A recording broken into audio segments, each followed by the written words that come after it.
يلا حبايبي صلوا على النبي الرحمن الرحيم. ان شاء الله هنعمل مكرونه بطريقه جديده زي المحلات كده، ان شاء الله تعجبكم باذن الله.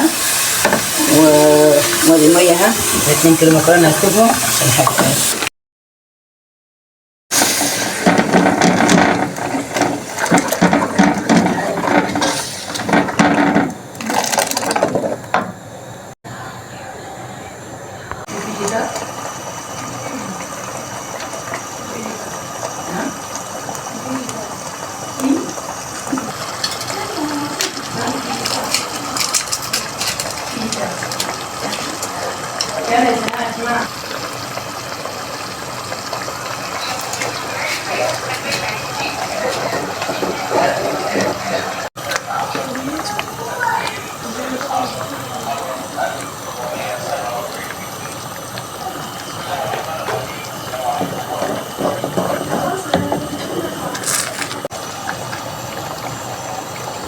بسم الله الرحمن الرحيم. عندنا الصلصه جاهزه هي زي انتم شايفين.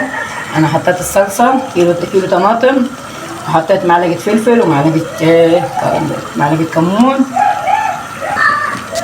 ومعلقه توم و2 مرقه ان شاء الله، وهي جاهزه. والمكرونه خلاص قربت تستوي. يلا يا حبايبي صلوا على النبي. هذه الصلصه هي حطيت كيلو طماطم، وانا حاطه بصلايه من الاول زي ما شفتوا، صفرناها كده حمرناها، وحطيت عليها كيلو طماطم، وحطيت عليها معلقه شطه ومعلقه فلفل ومعلقه كمون ومعلقه كزبره ما شاء الله، و2 مرقه ومعلقه توم. حطيت معلقتين خل. هي زي الفل ان شاء الله. احنا مع بعض خطوه بخطوه، ما تنسوش تدعمونا في القناه باذن الله تعالى. وحطيت 2 مرقه، والخلطه حلوه ها، وجربوها مش هتزعلوا يعني زي الفل باذن الله. احنا مع بعض خطوه بخطوه، ما تنسوش تدعمونا في القناه عشان كل جديد يوصل لكم.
يلا يا حبايبي بسم الله. هذا البنية تبلناه ساعة زي ما قلنا. الدقيق وادي الفلفل، يلا وادي الدقيق وادي البقسماط وادي البيض وادي البنية ان شاء الله باذن الله مع بعض. والفلفل الاسود اهو، على حتة فلفل وحتة ملح صغيرة باذن الله تعالى. وادينا حتة ملح برضه عشان ميبقاش المسخ يبقى حي حلو. حتة فلفل. يلا يا حبايبي صلوا على النبي، اللهم صل وسلم وبارك على سيدنا محمد وعلى اله واحبابه واصحابه يوم الدين. يا حبايبي ما تنسوش تدعمونا في القناه وتشتركوا معنا عشان كل جديد يوصل لكم، وربنا يعود علينا وعليكم بخير. اللهم امين يا رب العالمين. وادعوا لغزه وفلسطين ان ربنا ينصرهم نصر عزيز مؤزر. حمره زي ما حطينا في الدقيق في الاول، وبعدين نحطه في البسكومات ونحطه في البيض باذن الله تعالى.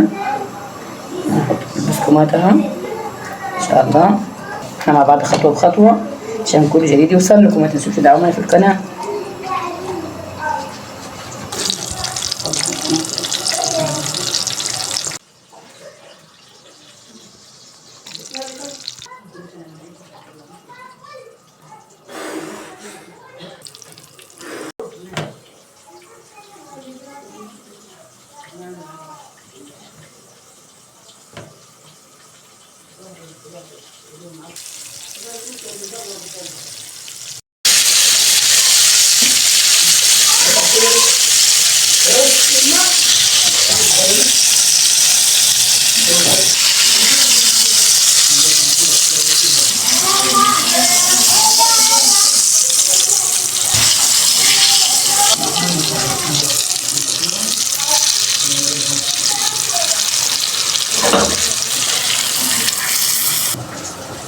يعني يا حبايبي صلوا على النبي، اللهم صل وسلم وبارك على سيدنا محمد. ادينا خلصنا البانيه زي ما انتم شايفين، ودينا عملنا مكرونه، واحنا مع بعض خطوه بخطوه وريتكم من اول بدايه، وعملنا طبق ملوخيه وحاجه موفر ان شاء الله باذن الله، وها كله يكفي العيال كتير والحمد لله. وما تنسوش ان انا غزه واهل فلسطين، والسلام عليكم ورحمه الله وبركاته.